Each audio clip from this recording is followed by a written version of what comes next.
Hi, Poppy Yeager here. Today, Unsolicited Press's challenge is to talk about our favorite feminist authors and how they challenged us. Again, this is a difficult one for me.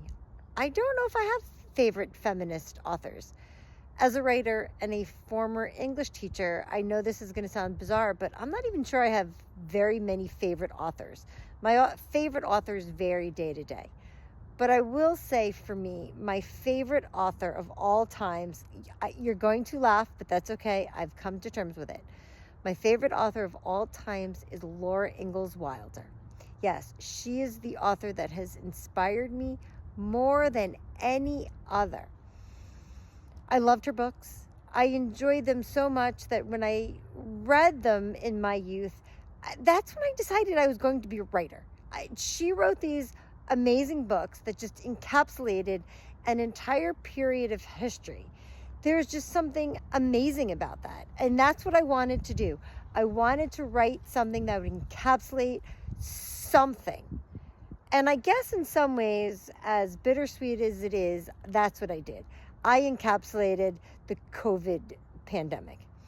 My memoir, which Unsolicited Press is publishing, is about my father's death during COVID.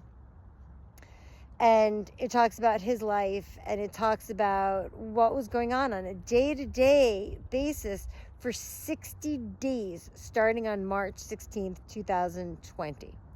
Anyway, Laura was hugely influential. If it wasn't for her, if I didn't fall in love with her books, if I didn't fall in love with her, I probably would not have wanted to be a writer. I probably would not be writing nearly as much as I do now. In fact, I might still hate writing because when I was a kid, I actually hated it. I'm sure it also helped that when I was a kid, I also had a crush on Melissa Gilbert, who played Laura Ingalls in the Little House TV show. Anyway, that's my really sad response, the fact that I don't really have any feminist authors that I look up to, but the one author that I look up to most has always been Laura Ingalls Wilder.